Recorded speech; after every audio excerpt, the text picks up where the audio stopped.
आज के जो क्लास है उसमें हम डिजिटल इलेक्ट्रॉनिक्स यानी अंकक इलेक्ट्रॉनिकी का एक टॉपिक लॉजिक गेट्स, जिसको तर्क द्वार भी कहा जाता है, लॉजिक गेट भी कहा जाता है, उसके बारे में थोड़ा डिस्कशन करेंगे। और ये डिजिटल इलेक्ट्रॉनिक्स का बेसिक कॉन्सेप्ट है। तो सबसे पहले तो एक डिजिटल सर्किट यानी अंकीय परिपथ क्या होता है वो समझ लेते हैं। एक अंकीय परिपथ या डिजिटल सर्किट ऐसा सर्किट होता है, ऐसा इलेक्ट्रॉनिक सर्किट होता है जिसमें केवल दो ही अवस्थाएं, दो ही स्टेट होती हैं, 0 या 1। ओके, 0 और 1 दो ही स्टेट्स होती हैं। और इसका मतलब यह है कि ये बाइनरी सिस्टम को फॉलो करता है, द्विआधारी संख्या। ठीक है, तो या तो इसमें 0 या 1 होता है। 0 का मतलब होता है सर्किट का ऑफ होना, बंद होना या कोई आउटपुट नहीं होना। ठीक है, और 1 बताता है कि सर्किट ऑन है यानी चालू है और इसमें कोई ना कोई आउटपुट आपको मिल रहा है, कोई ना कोई निर्गत संकेत आपको मिल रहा है। ठीक है, तो 0 और 1 के रूप में जब हम किसी सर्किट में बात करते हैं, जब किसी सर्किट को पढ़ते हैं, तो वो कहलाता है अंकीय परिपथ या डिजिटल सर्किट। अब हम लॉजिक गेट्स पर आते हैं। तो लॉजिक गेट ऐसे सर्किट हैं, ऐसे डिजिटल इलेक्ट्रॉनिक सर्किट हैं जो किसी डेफिनेट लॉजिक यानी तर्क को फॉलो करते हैं, यानी उस सर्किट के ऑपरेशन, उसके मैकेनिज्म के पीछे कोई ना कोई लॉजिक है, तर्क है, और इसीलिए इसको तर्क द्वारा लॉजिक गेट कहते हैं। मतलब कोई ना कोई तार्किक संबंध हो, गणितीय संबंध हो पालन करता है, लॉजिकल मैथमेटिकल रिलेशन उसमें फॉलो होता है, इसीलिए उसको लॉजिक गेट कहते हैं। तो हम बेसिक से शुरू करेंगे। सबसे पहला लॉजिक गेट है नॉट गेट। ठीक है, नॉट गेट या नॉट द्वार है। तो नॉट गेट का सबसे पहले मैं आपको सिंबल बता रही हूं। ये एक सिंगल आउटपुट गेट होता है जिसमें अगर इनपुट ए है, single input single output gate होता है। अगर इनपुट ए है तो उसका आउटपुट होगा ए बार यानी इन्वर्ट। ठीक है, व्युत्क्रमण। ठीक है, तो इसका काम क्या होता है? इन्वर्जन, यानी ये व्युत्क्रमण कर देता है। आप इसमें जो भी इनपुट, जो भी निवेशी संकेत दे रहे हैं, ये उसको इन्वर्ट करके, व्युत्क्रमित करके आपको आउटपुट, निर्गत संकेत प्रदान करेगा। तो इसीलिए इसको इन्वर्टर या उत्क्रमक भी बोलते हैं। ठीक है ना, और फंक्शन इसका होता है इन्वर्ट कर देना। ओके, और इसका जो मैथमेटिकल रिलेशन है, जैसे मैंने कहा, वो definite mathematical relation, definite logic, एक तर्क, एक गणितीय संबंध का पालन करते हैं। तो नॉट गेट के साथ जुड़ा हुआ जो रिलेशन है, लॉजिकल रिलेशन, वो होता है y = a बार। यहाँ बार का मतलब है इन्वर्जन। ओके, अब हमें इसका इनपुट आउटपुट रिलेशन बताने के लिए बनानी होती है सत्यता सारणी या शक्तिमान सारणी या ट्रूथ टेबल। ओके, तो मैं यहाँ बना रही हूँ इस नॉट गेट की ट्रूथ टेबल यानी शक्तिमान सारणी, सत्यता सारणी।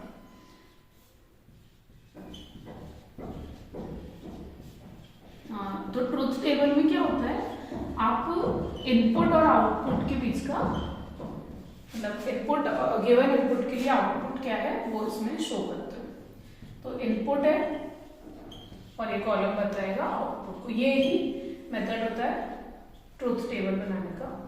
तो क्योंकि नॉट गेट में सिंगल इनपुट होता है, एक ही निवेश होता है, तो एक ही निवेश रहेगा, एक ही इनपुट रहेगा। अब इसमें क्योंकि हम डिजिटल सर्किट लेकर चल रहे हैं, तो इसकी दो ही पॉसिबिलिटी है। डिजिटल में बाइनरी, द्विआधारी होता है, थोड़ी देर पहले मैंने बताया था। तो यानी इसके इनपुट की वैल्यू या किसी भी संकेत, किसी भी सिग्नल की वैल्यू 0 या 1 ही हो सकती है, क्योंकि डिजिटल सर्किट है। तो जब a 0 होगा तो इसका काम क्या है? इन्वर्ट कर देना। तो आउटपुट a बार यानी a का रिवर्स, a का इन्वर्स यानी 1। और जब इसी तरह से जब इनपुट 1 होगा तो आउटपुट 0 होगा।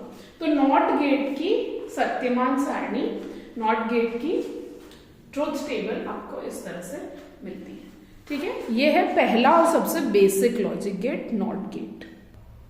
नेक्स्ट लॉजिक गेट जो हम पढ़ने वाले हैं वो है आपका और गेट। ठीक है, तो और गेट क्या होता है, सबसे पहले तो मैं और गेट का सिंबल यानी चिन्ह बता रही हूँ, प्रतीक या चिन्ह कुछ भी कह रहे हैं उसको। तो और गेट का कुछ ऐसा चिन्ह रहता है, कई जगह आपको ऐसा भी मिलेगा, ये इसमें 2 इनपुट रहते हैं और एक आउटपुट रहता है। ठीक है, और जो और का फंक्शन है, ठीक है, ये और गेट है, और का जो फंक्शन है, मैथमेटिकल फंक्शन, गणितीय संबंध जो ये फॉलो करता है वो होता है y = a + b। ठीक है, अब a + b जब बाइनरी में द्विआधारी संख्याओं के बीच में a + b ऑपरेशन होता है, तो a + b का मतलब जो कि इसके नाम में भी आ रहा है और यानी कि अगर आपके 2 इनपुट, एक तो ये है कि इसमें कम से कम 2 इनपुट चाहिए होते हैं, 2 या 2 से ज्यादा इनपुट भी हो सकते हैं, 3 इनपुट 4 इनपुट हो सकता है, लेकिन कम से कम 2 निवेशी संकेत इसमें चाहिए आपको। ओके, तो अगर आपके पास इसके 2 या 2 से ज्यादा जितने भी इनपुट हैं उसमें से कोई भी एक 1 है तो आउटपुट 1 मिलेगा। और का मतलब ही यही है यहाँ पर कि एनी वन ऑफ द 2, ए और बी में से कोई भी एक 1 है तो इसका आउटपुट आपको 1 मिल जाएगा। ठीक है, तो इसका ना ए और बी, तो जब हम इसकी ट्रूथ टेबल बनाएंगे, सत्यता सारणी या सत्यमान सारणी बनाएंगे, तो इसमें एक कॉलम होगा आपका इनपुट यानी निवेश के लिए और एक कॉलम होगा निर्गत यानी आउटपुट के लिए। ठीक है, अब इनपुट क्योंकि 2 इनपुट, इसमें कम से कम 2 इनपुट लगते हैं, तो हमने यहाँ मिनिमम 2 इनपुट वाला गेट लिया है, तो 2 इनपुट ए और बी हो गया, y जो कि आउटपुट है वो a + b।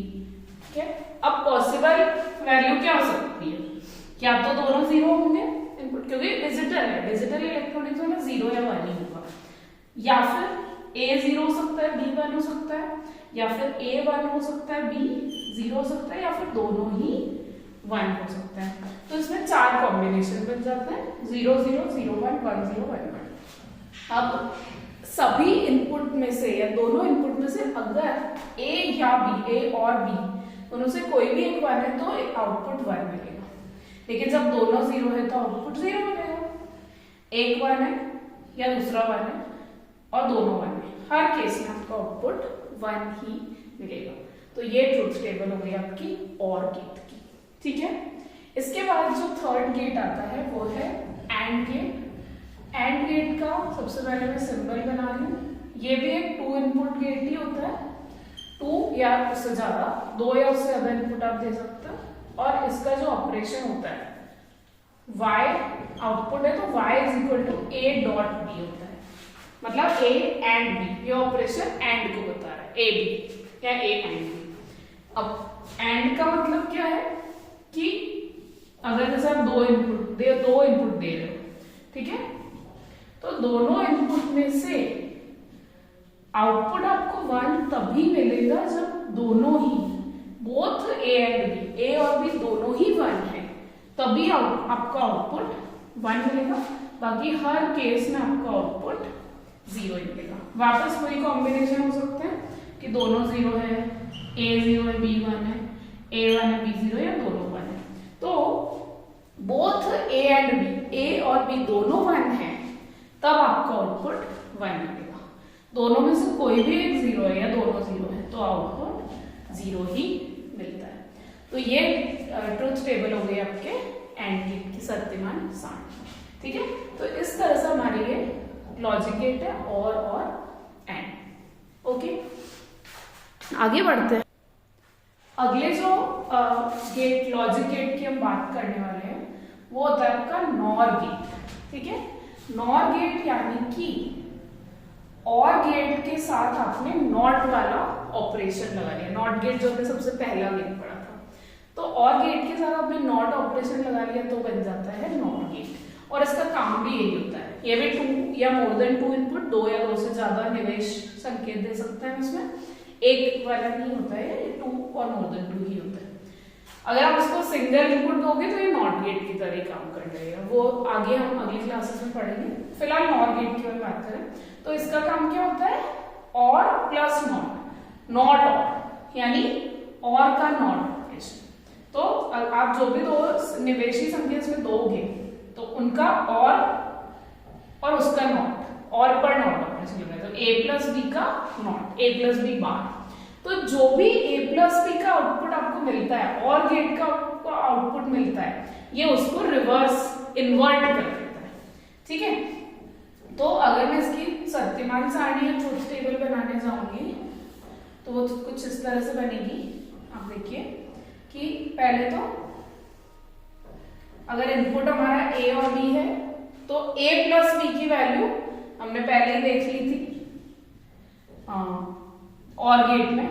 ठीक है, तो लेकिन क्योंकि ये नॉर है तो उस a प्लस बी पे हमें बार वाला ऑपरेशन लगाना है, यानी a प्लस बी का बार। a प्लस बी का बार मतलब हर वैल्यू को आप रिवर्स या इन्वर्ट कर दो, तो जहां 0 है वहां 1 आ जाएगा, 1 है वहां 0 आ जाएगा। यानी इस गेट का ऑपरेशन क्या होता है, और ऑपरेशन को इन्वर्ट कर दे। तो ये नॉर गेट की ट्रुथ टेबल है, ये उसका लॉजिकल रिलेशन या मैथमेटिकल रिलेशन है। Okay, this is the fourth gate. अगला आता है आपका नैंड गेट। अगेन ये भी एंड गेट का इन्वर्ट है, इन्वर्जन है या इन्वर्टेड गेट है।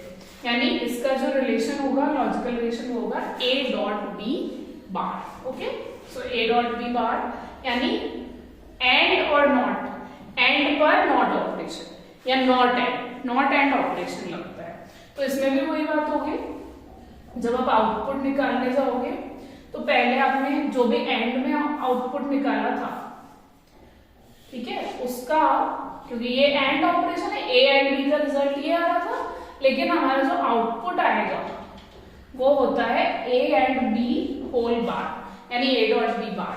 तो जो भी a dot b, a and b आ रहा था उसको आपको इन्वर्ट कर देना है, रिवर्स कर देना है। तो ये हो जाएगी आपकी नैंड गेट की ट्रुथ। तो इस तरह से नॉर और नैंड गेट वो सिर्फ और एंड गेट का इन्वर्स ही होते हैं, लेकिन नॉर और नैंड गेट जो होते हैं ये दोनों यूनिवर्सल गेट्स कहलाते हैं। यूनिवर्सल यानी सार्वत्रिक। सार्वत्रिक क्यों कहलाते हैं, क्योंकि इन दोनों में यूज करके आप बाकी सारे लॉजिक गेट बना सकते हो, इसलिए नैंड और नॉर गेट यूनिवर्सल गेट, सार्वत्रिक गेट कहलाते हैं। आने वाले लेक्चर्स में मैं आपको समझाऊंगी कि कैसे नैंड और नॉर गेट का यूज करके आप दूसरे लॉजिक गेट्स डिजाइन कर सकते हो। नेक्स्ट लॉजिक गेट है XOR गेट।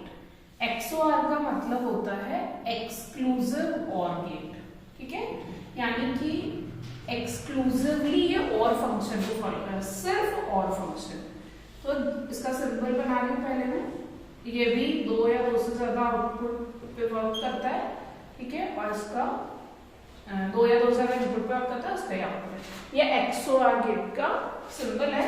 और जो ऑपरेशन होता है गणितीय संक्रिया, उसको लिखने का ये तरीका होता है कि और मतलब a प्लस बी, लेकिन एक्सक्लूसिव, यानी हम उस पर प्लस पे एक सर्कल और बनाते हैं तो वो एक्सक्लूसिव और गेट होता है, XOR गेट। और XOR का मतलब होता है कि सिर्फ और सिर्फ और ऑपरेशन लग रहा है, यानी कि a और b में से जब सिर्फ कोई एक इनपुट 1 है तभी 1 आउटपुट आपको मिलेगा। ठीक है, तो आप ये इनपुट दे रहे हैं a और b, पहले जैसे हम ट्रुथ टेबल सत्यता सारणी बना रहे हैं इसकी, ये XOR की सत्यता सारणी है। तो वापस इनपुट तो वही कंडीशन होती है 0 0 0 1 1 0 या 1 1। अब एक्सक्लूसिवली और फंक्शन लगाना है, और मतलब a और b 1 है, a और मीन्स क्या, a या b 1 है तभी आपको आउटपुट 1 मिलेगा। दोनों में से कोई एक ही 1 होना चाहिए। दोनों 0 है तब भी आउटपुट 0, दोनों 1 है तब भी आउटपुट 0 ही मिलेगा। ये होता है एक्सक्लूसिव और गेट, जो सिर्फ a और b 1 होने की कंडीशन में काम करता है। a और b 1 होगा तभी आउटपुट 1 मिलेगा। ठीक है, और एक्सक्लूसिव और XOR का जो इन्वर्टेड गेट होता है, इन्वर्स करने वाला गेट होता है एक्स नॉर गेट, यानी वही चीज होगी कि XOR पे आप नॉट ऑपरेशन लगा रहे हैं। तो ऑब्वियसली जैसे हम सभी में देखते हैं कि XOR के आगे हमने नॉट वाला ये लगा दिया, सिंबल बन गया, और ये हो जाता है XOR का इन्वर्जन, नॉट XOR।